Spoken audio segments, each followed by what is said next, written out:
India വിഷന്റെ great Indian circus പ്രോഗ്രാമിന് ശ്യാം നൽകിയ അഭിമുഖത്തിൽ താൻ വീണ്ടും ചലച്ചിത്രങ്ങൾക്ക് വേണ്ടി സംഗീത സംവിധാനം നിർവഹിക്കുമെന്ന് ശ്യാം പറഞ്ഞിരുന്നു.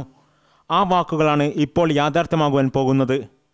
മലയാള ചലച്ചിത്ര ആസ്വാദകരുടെ മനസ്സിൽ മികച്ച ഗാനങ്ങളുടെ ദേവദാരു വിരിയിച്ച ചുനക്കര രാംകുട്ടിക്കൊപ്പമാണ് ശ്യാം വീണ്ടും ചലച്ചിത്ര സംഗീത ലോകത്ത് തിരിച്ചു വരുന്നത്.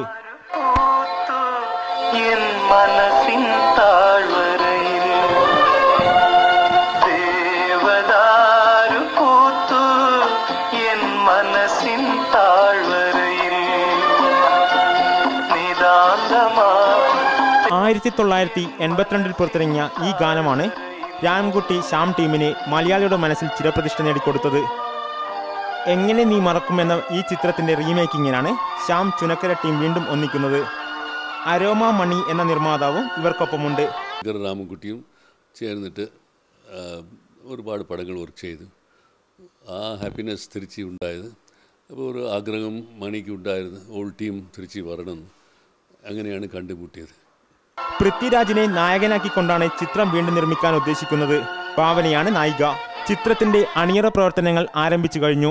ഗാനങ്ങളുടെ റെക്കോർഡിംഗ് ചെന്നൈയിൽ വെച്ച് നടക്കുമെന്ന് ശ്യാം പറഞ്ഞു. സിറ്റുവേഷൻ അത് നോക്കിയിട്ട് ഇവിടെ മദ്രാസിൽ ചെന്നൈയിൽ റെക്കോർഡിംഗ് നടക്കും. ചിത്രം പൂർത്തിയാകുന്നതോടെ മലയാളിയുടെ ഹൃദയത്തെ തഴുകിവരുന്ന ഹിറ്റ് ഗാനങ്ങളുടെ പിറവിക്ക് അധികം കാത്തിരിക്കേണ്ടി വരില്ല. ക്യാമറമാൻ അനിൽ നീലേശ്വരത്തിന്റെ ദൃശ്യങ്ങൾക്കൊപ്പം ധനിത്തിലാൽ S Nambiar, India Vision, Chennai.